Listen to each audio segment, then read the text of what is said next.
Hello everybody, I've been joined by Chris and Stu from Warcradle, and today we're having a chat about something a little bit different. So guys, this is Lost World Exodus. I have no idea what this is. I'm sure everybody out there is dying to know. What are we doing here? So, Lost World Exodus is a dystopian age game. So it's set in the same universe as Wild West Exodus, Dystopian Wars, and a number of other games that we've either indiscreetly mentioned in the past, or it is a larger world. Yes. So Lost World Exodus is set in that world, but not only is it set in that world, it's also a sister game. It's a companion game to Wild West Exodus. Ah, so we're looking at 32 mil? Yep. Okay. Well, 35 mil. Oh, 35. Apologies. 3 mil between friends is fine. Well, you know. Yeah, so you've got so they're both Exodus games. So Lost World Exodus, Wild West Exodus. They share a rule set largely.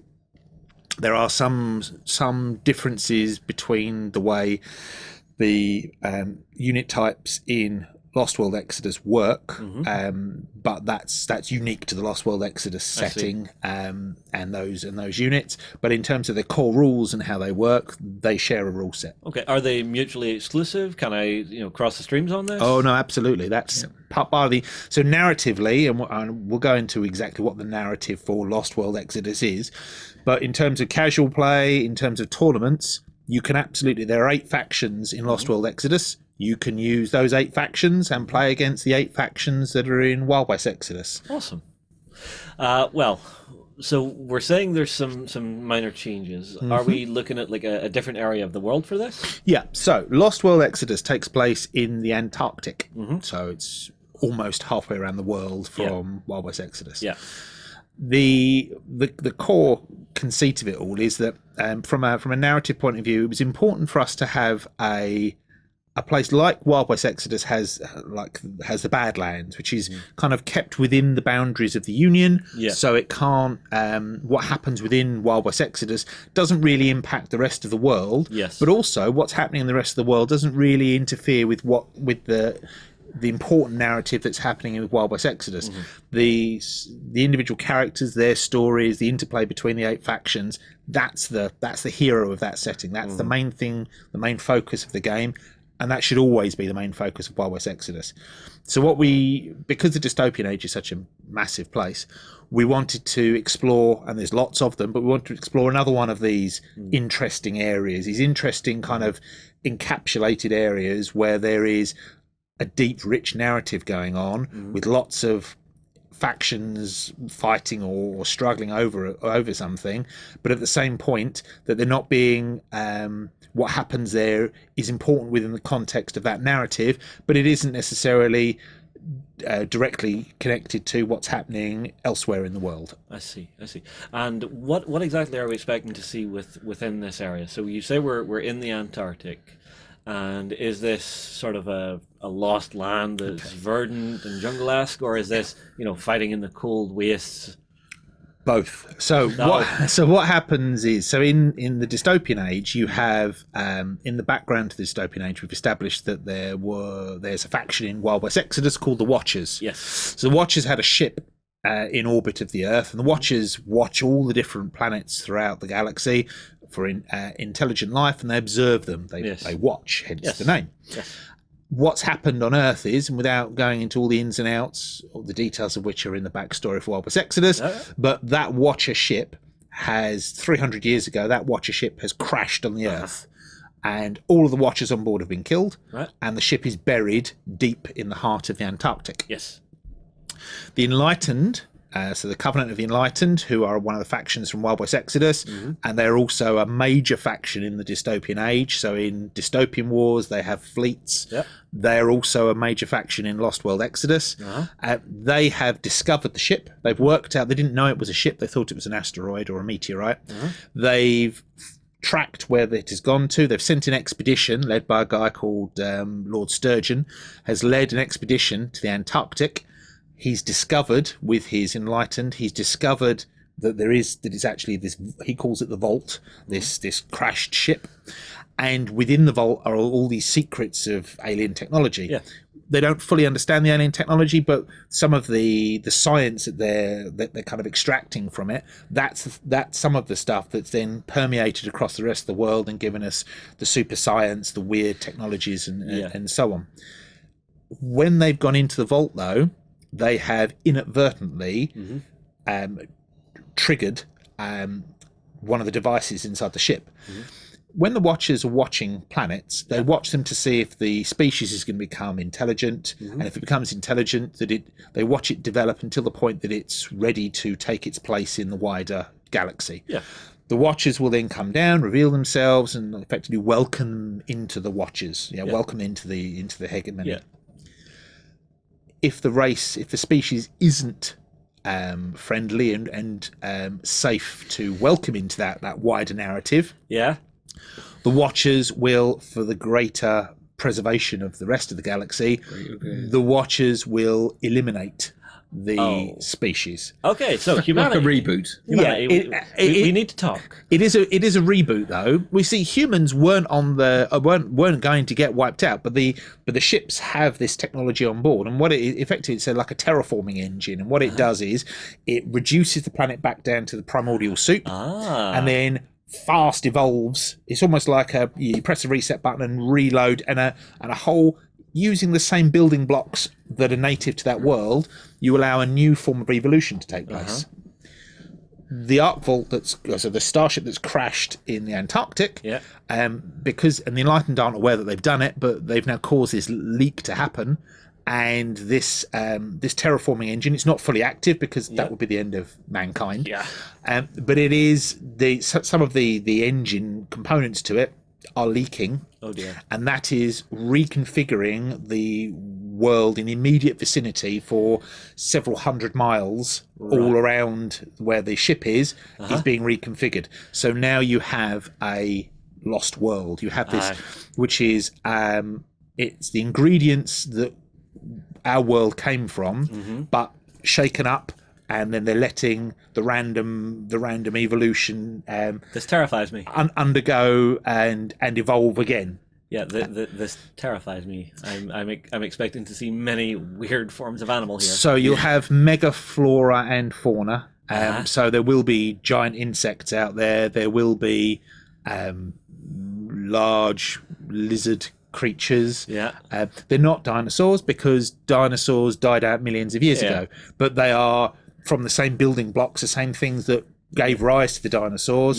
That has a slightly different path, but that has caused similar creatures to evolve again. I see. And so on, because but there's also like yeti creatures, there's also weird mammal life, there's strange birds, there's I'm jungles. Some of the animals you could just crossbreed. There's all of that and more, and it's a rapidly evolving, rapidly changing ecosystem. So yes, 1 month there may be some terrifying new bird species kind of comes into existence, but then it encounters other super predators and gets wiped out. So there's a constant, the ecosystem is constantly readjusting itself and changing as new forms of life sprout up, and then others decay away and so on. All right, have you watched Evolution with David Duchovny? Yes. There you go. Same idea? Roughly? More or less. Okay. Have you not seen this movie? Is that the one with the acid? Yes. Guy with 3 eyes. Yeah. Yes. I think. Yeah. Yeah, probably. It's hyper evolution within a contained space. Yes, it's similar to that. Yes. With a more Victorian feel. Well, I was going to say, you add into the mix though, it's not just the animals and the plants. And less David Duchovny. Smidgen less David Duchovny. Can I please get a David Duchovny miniature? There's also a whole mix though of geology, new geology forms in there. So it means that there's gold, diamonds, and a whole host of new combinations of ores and minerals and things are also being produced. So there's a wealth of new material coming out of this area. So it's reforming at the atomic level. Yes. Interesting. Well, the Watchers are clever people. Yes. They're a smidge more evolved than the Victorians. So, in and amongst this, the Enlightened are obviously, from their point of view, this is a trove. This lost world is a trove for them. They fortified the entranceway and the main way in. They fortified over the vault itself. and for them that is one of their main domains in the world. Is the complexes, the Promethean complexes they have in the Antarctic. Yeah. Add into that though, nothing became secret forever. Yeah. And the great powers of the world are aware. They don't know exactly what they have, but they are aware that the Covenant, those weird scientists out there, have something that they're hiding. And so they send expeditionary forces into. They can't send massive armies in there because the Enlightened's defences are designed to ward off that kind of thing. They'd sink the ships before they get there and so on. But they can send in small forces. Small forces can sort of sneak their way past the Enlightened defences. So these detachments, these small groups of men, tanks, machines and so forth are able to get into the interior of Antarctica. Plus, because of its physical location as well, it's not particularly easy to send an expedition to the heart of Antarctica. Well, if you consider what the engineers of the dystopian age would need to engineer just to, first of all, have a machine that can get through the snow, the ice, the cold, not run out of fuel, keep your crew alive and warm, and then get there and sneak in and be quiet enough to sneak in, and then actually once it's in this completely opposite terrain, I am super curious to see what you guys design for this. Well, the idea being that once they're in there, though, they're able to gather up, and it's a bit, and that's where the name The Lost World comes from. It's that whole Arthur Conan Doyle, The Lost World idea, where they're in there, and you can imagine. So the Crown sends a detachment, a big force into the area, well, a comparatively large force, and maybe 3 or 4 people make it out. Yeah. But with them is, the satchel full of rubies and other fabulous treasures, or the birdcage with the pterodactyl in it, or whatever it is. Although it wouldn't be a pterodactyl, it'll be a not pterodactyl. Neo-pterodactyl. A neo-pterodactyl. Neo-pterodactyl. I like that. Neo-pterodactylus. We might have to do that. But yes, so... Inspired. But so I would then bring that back in, and it would live in a menagerie somewhere, or it would be a curio, or it would go into the coffers, or so that's really all that the wider world is benefiting from this lost world. The exciting part as players and people that are interested in the dystopian age is, what was that adventure like? What happened when they went in there? And so what the Lost World is players create detachments from one of 8 factions, and you are going into this lost world, battling against other factions and trying to seize the wealth or the riches that are in there for the great powers that you represent. See, I nearly want to do like a mini campaign leading up to getting to the Lost World. Start with large forces that get whittled down as you and your mates play over a series of games and see who makes it. That's where dystopian wars would come in. Would be the naval convoy that has to get there. The Enlightened would then defend it with their naval forces and so on. So that could be so much fun. There is a whole, and that's one of the great things about the dystopian age, is how everything is interconnected. Why the Lost World? So the Lost World enables us. So Wild West Exodus is a fantastic place to really examine a very specific part of the world. Lost World Exodus also lets us do that, but not only that, it lets us explore some of the other factions. Because the planet's a big place. There are 8 great powers that are crashing against each other, vying for supremacy in the globe. The Union largely keeps most of those great powers, other than the Enlightened. The Union keeps the other 6 great powers out of the narrative of Wild West Exodus. Largely, sometimes you get the odd Nimue or the odd Nakano goes and sneaks their way in, but you don't get much in terms of the French Foreign Legion doesn't start deploying up the Mississippi, or Teutonic Knights don't start storming New York or anything like that, because the Union is one of the most powerful of the military forces on the planet, and they are able to keep people off their this is our land, doorstep. please stay away. Absolutely. And there is a world of difference between the great powers clashing in the open seas, or clashing over colonies, or clashing on borders, and actually wholesale invading one of the major nations of the earth. That's a slightly different proposition, and most of them don't have the stomach for it yet. Yeah. Oh, yet? Yeah. Well, Justin, there's always a yet. You're teasing me. So badly. In Lost World Exodus, you have 8 factions. Each one of them has a diverse set of units, and those are drawn from from the actual themes of those factions. The 8 factions are drawn from the 8 factions that are found in dystopian wars. Yep. So we have the Union, which is the same. The Union, though, are different to the Union from Wild West Exodus because this is the Union abroad, whereas in Wild West Exodus, you're looking at the from what I read, it's almost like the Home Guard, the National Guard, the local voice. Yes, although because the Union is highly militarized force with lots of garrisons and camps, these aren't like kind of like your third-rate troops. The Union forces at home are still tough as nails. Yeah, absolutely. And they're given excellent equipment and so forth. When the Union is abroad, though, you effectively have like a Union expeditionary force. They have some of the same equipment and technology and so forth, but they also have their other things that they deploy and they make use of because they're in enemy territory. Yeah. So you have the Union. The Covenant of the Enlightened exist. Now, the Covenant of the Enlightened in the Lost World, this isn't Carpathian and his kind of egalitarian ones who are all into kind of selling off the technology and kind of dispersing the weird and wonderful technology as widely as possible. This is Sturgeon and Lord Sturgeon and his Enlightened. They're part of the same group, the Covenant of the Enlightened, but they are of the custodian mindset, and they believe that actually all of the knowledge should just be theirs, all of the technology should just be theirs, and nobody else should have it. I see. And they should be then at the top of this kind of autocracy of technology, or technocracy, for want of a better word. I'm very curious to see what the Enlightened's going to do with this kind of a resource, because they essentially have a rapidly evolving world with which they can experiment. So, I mean, like between capturing creatures for experimentation, figuring out new sciences and new weaponry from local equipment, local elements, things like that. Yep. I'm very curious to see what you're going to get there.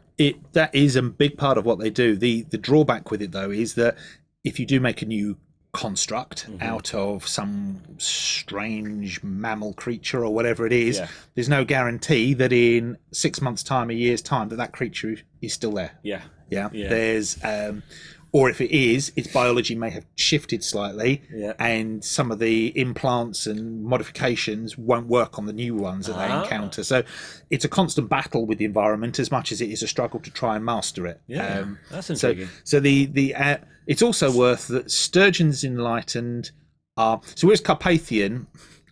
So Carpathian's Enlightened, it could be said, are more... unsettling to look at. They're more freakish. So their constructs look almost undead. They're a bit of body horror there. Sturgeon they're still enlightened. They still do the same stuff, but the difference is Sturgeon is in some way he would see it as being more kind of civilized. So, for example, his constructs and his creations, they would wear fully enclosed coverings, so they're not stumbling around, but they're still stumbling around, but they're stumbling around with faceplates and respirators and other things. Jed from down the street who they've taken out of Boot Hill, you've got something a bit more presentable. Yes, but it is, in many ways, it's no less freakish or unsettling. The difference is in some ways Carpathian is more honest with what he's doing. I mean, there's a nuance of ideology there, but they are absolutely, they're the same global faction, but they are a different ideology within that faction. So again, that's one of the... So you could do Sturgeon's Enlightened versus Carpathian's Enlightened if you wanted to. It would narratively make sense because it's two differing ideologies within the same group. Absolutely. So you have that. So you have the Union and you have the Enlightened. But there are 6 other factions in Lost World Exodus. Yes. So you have the Imperium. So the Imperium is, the Prussians would call it the Prussian Imperium, and most of the rest of the world tends to call it the Prussian Imperium, but officially it is just the Imperium, because it is made up of the Prussians, the Austrians, the Danish and the Scandinavian countries, the Bavarians, and then, as you can see here, the Teutonic Knights. So the Teutonic Knights are an example of the kind of faction that we would have in the Imperium. So you have you see here, these are Prussian armigers. for the Teutonic Knights. The Teutonic Knights are, as an ideology, they're centered within Prussia, but they extend out to the rest of the Imperium. Yeah. They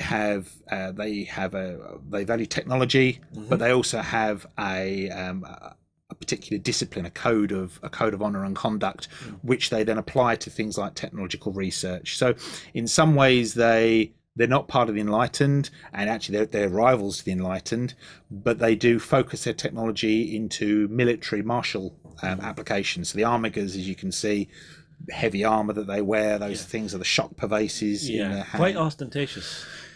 But there's a lot going on there. I mean, in some ways they're not. I mean, if you compare them to something in, say, Wild West Exodus, they're not particularly ostentatious, but they certainly have. They're proud. They have the heraldry, the markings of the Teutonic Knights are really clear there. We also have officers or commanders, as we call them. Yeah. There's a whole range of new miniatures coming out, and again, the great thing about Lost World Exodus is it lets us explore the aesthetics that you can see in things like Dystopian Wars and in Wild West Exodus, but you get to take those aesthetics and then examine them for new factions in a new part of the world. Well, it's one of the interesting things that I noticed whenever we went from Wild West Exodus to Dystopian Wars, seeing the transference of the Wild West Exodus style going from the Union and then engineering that into their ships, having now to go the other way, seeing that design philosophy in ships and then bringing it down into the man on the ground, the actual infantry. Yeah. Very interesting to see. Yeah, it's exciting for us. So the Teutonic Knights are a specific sub-faction within the Imperium. The Prussians themselves are represented, so we have things like a commander here. There's also, we have grenadiers and a whole host of other things coming out.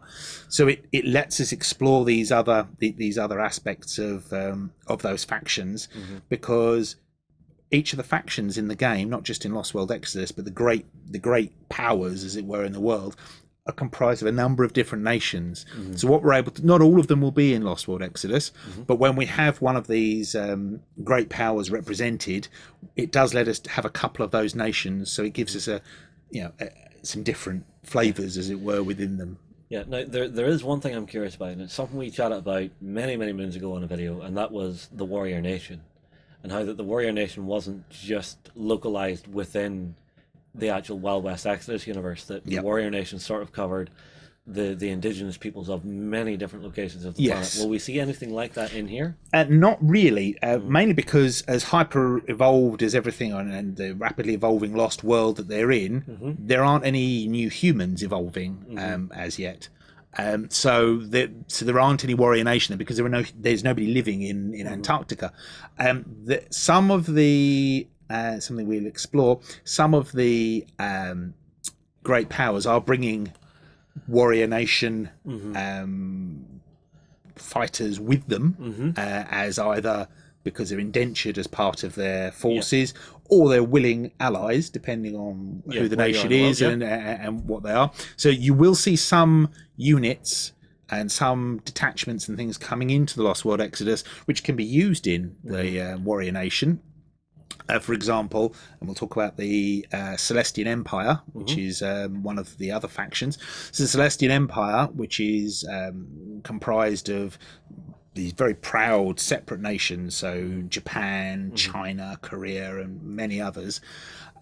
Each of those has their own native warrior nation. So the Nekomata, who we've talked about previously, the Nekomata are from Japan, and they are warrior nations. They will be coming out as a detachment in Lost World Exodus, because they're part of the expeditionary force that's come into the Lost World. But their rules, you can take them in a Warrior Nation force in Wild West Exodus. So it does let you, units will come out for Lost World Exodus that you can then take those units and put them in Wild West Exodus. That's very cool. So there is a direct crossover insofar as also you can play against each other. Celestian Empire covers things, as I mentioned, Japan. So we can see here some of the Bushi Ryu, which are basically like dragon armored samurai. they're heavily into like flame weapons and that kind of martial fighting code. I was wondering if we were going to see flamethrowers in this. Of course, yeah, absolutely. Well, and also if you're going into the jungles, of course you want lots of flamethrowers. Oh yeah. Yeah, absolutely. So, so they're a key element, but then also sort of going alongside those, the Chinese have a massive force that's going into the interior of the Antarctic, and they have sort of tanks and other infantry and other forces that are going in there. So there's a whole mix of different nations, different cultures, different aesthetics that are coming into the this Lost World Exodus setting, but they're all kind of visually that they will still tie into that dystopian age aesthetic, that dystopian age feel. Yeah. And it's quite exciting because it lets us explore these fascinating cultures, but also see how they appear in the setting and how they then contrast with each other. That's very cool. One important question. So if you're doing sort of a Pan-Asian faction, are we going to see any piloted mecha? There are various mecha of sorts, but different factions have different mecha or different walkers, different constructs. And actually that brings us to the crown. So the British crown, so again that will be Britain, India, Australia, Canada, and a whole host of other colonies and other forces. They're coming into the Lost World, again looking for riches for Queen Victoria to widen the Empress's coffers. Of course. However, you've got different subgroups within there. So you'll have the East India Trading Company is a big faction. So you'll have lots of so the red jacketed Marines and so on going in there. You've also though got, so talking about mecha and exo armors and things. I love my mecha. Okay, so you have the Black Watch, which are effectively Scottish Highlanders, and they have things. They have the Striders, which are effectively like exo frames that they use to scout through the jungles and things as they go. Are they wearing kilts? Of course they are. Of course they are. An angry Scotsman put into an exosuit in a kilt, running through a forest, screaming bloody murder. Yes. Yeah, that's essentially An enduring image. Yeah, it's essentially the Black Watch. So you'll have that. You've got the classic. If you're going to do any kind of exploration stuff, so you will have the British infantryman with the pith helmet the backpack, and of course we're going to do that. We'll have the general going around in his bath chair and stuff as he explores the inside of the jungles, and a whole host of other. So there's lots of. Please tell me there's Gurkhas. We haven't touched Gurkhas yet, but I'm sure we will. Again, we've got one of the most iconic British Commonwealth, troopers. There is a whole host of. I mean, the Indian, the Raj forces are going to be in there. The Australians are in there. The Canadians are in there. There's going to be a whole host of. Down the line, more detachments, more sort of theme forces that are going to be going in there for each of the factions. See, that makes me think I could do Crown versus Union very easily, because if Canada's in there, skirmish on the border. Well, the Canadians are interesting too, because the Canadians will have black hooves, which are the robotic horses that are you've seen in Wild West Exodus. Most of the other nations in the world tend to not use them. They're an older form of technology and they're quite temperamental. But the Canadians, for a number of reasons, do still make use of them, and in Lost World Exodus they will be one of the few units that will have black hooves in that setting, sort of beyond Wild West Exodus. So you'll have the Canadians in there. Interesting. Of course, there are going to be other factions that you would expect to see. So the Commonwealth, our promo miniature for this year. Now she, I think we can bring her up. I've got her here. Yeah, so good old Yadzia. So she is a winged lancer for the Polish army. The Polish army is part of the Commonwealth. The Commonwealth is this alliance of nations. So it's Russia, Lithuania, Poland, Mongolia. So she's riding a tread bike, which is this kind of mono-tracked bike. She's got some of the classic kind of historical, the old winged hussar kind of look about her, but she's been updated and given this kind of dystopian age twist. So she's a specialist or also can be taken as a face in Wild West Exodus. So she's our promo miniature for this year. But in the Commonwealth forces that you can have in Lost World Exodus, there's whole detachments of tread bikers that will go, and wing lancers that will be doing the charge and things, alongside all manner of things. You've got the Black Wolf, which is a mercenary force. So Black Wolf mercenaries are also going to be one of the forces that you can take as part of the Commonwealth. There's a whole host of other releases there for the Commonwealth. So you've had the Commonwealth, you've had the Prussian Imperium, you've had the Crown, you've had the Enlightened, you've had the Union. Yep. Then you can move on to Celestian Empire. Yeah, we did. Yeah. You then move on to things like the Ottoman Sultanate.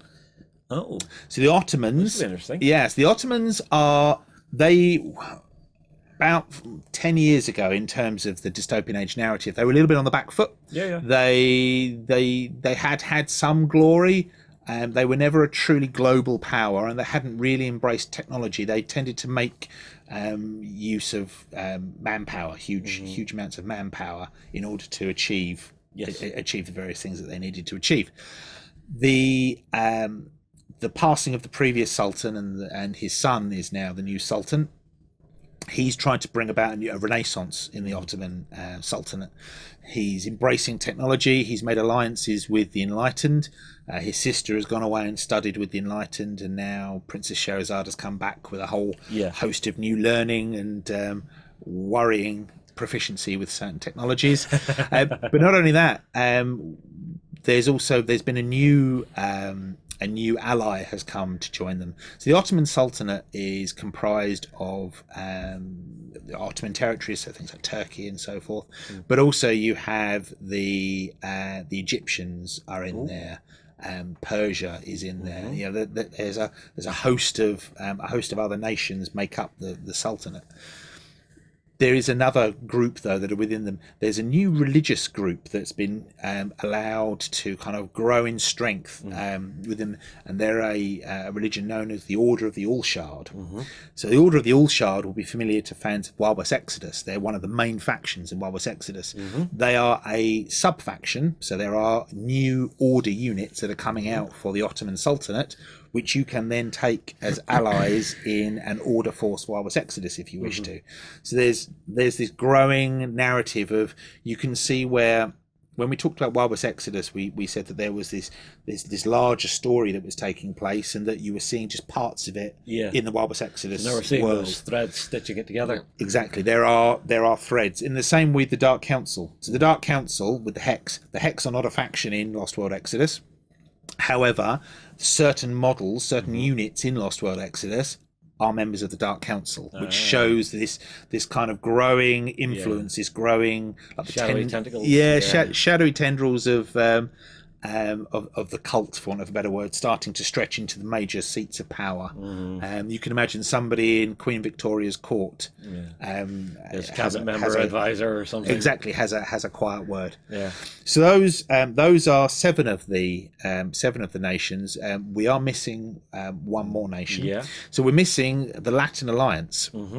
So the Latin Alliance is made up of France, Portugal, Spain, Italy, and Susa, which is the Socialist Unity of South America. So these nations together, which is in our world is kind of modern day Brazil and a little bit around it. These nations, looking at this, the way the world has kind of come together, and there are opportunities to be had for sure, but individually and independently, they're not able to capitalize on them because there are these massive power blocks out there. They've allied together. Napoleon came up with this, or Napoleon III came up with this great plan, and he's brought this, formed this alliance of these culturally similar nations together. So he's done that. But in terms of Lost World Exodus, it is the French who have the expertise in the kind of the long range forces. So the French Foreign Legion, is out in force when it comes to Lost World Exodus. So you'll have legionnaires in there. They have what they call steam bikes, which are these like gravity defying bikes that shoot along. They also have made some use of the local wildlife. in order to be ridden into battle. So you will see things along those lines as well, and a whole host of other releases. So hopefully you'll get the sense that with Lost World Exodus, you've got these 8 really exciting, really new factions for the dystopian age.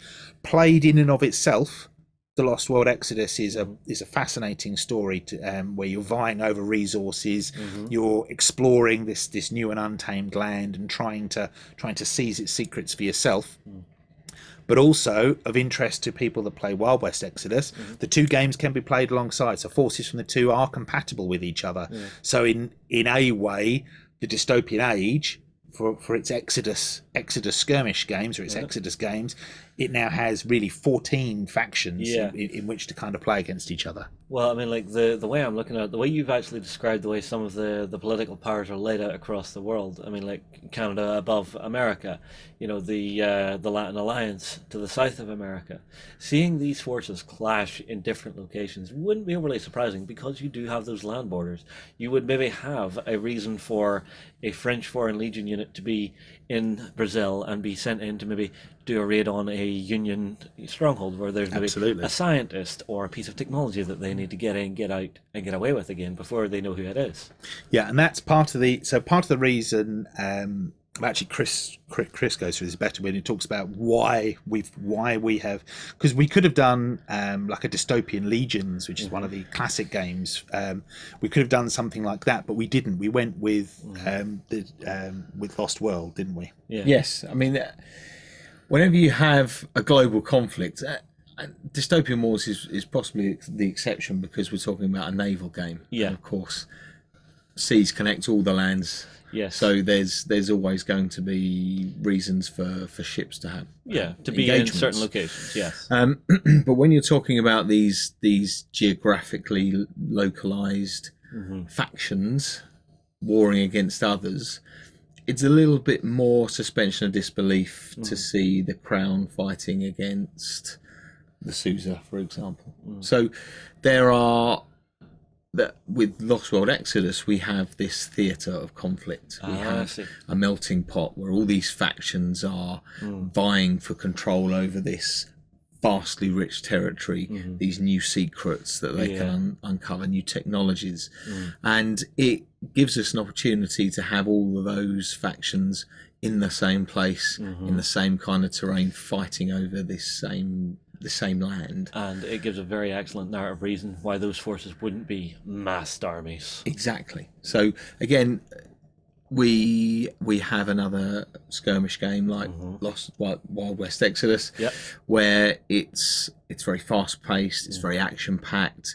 There's loads of player options for tactical options within the game and on your activations. There are lots of things you can do. There are lots of things you can do on your opponent's activation as well, which means that there's always a reason for you to be doing stuff and engaged in the game rather than watching somebody spending half an hour doing their own thing. So the thing that sets Lost World Exodus apart from Wild West Exodus is the way your forces is composed. You have a commander instead of a boss, and you have specialists instead of faces, and you have troops instead of hands. And actually, there's a lot more focus on the troops.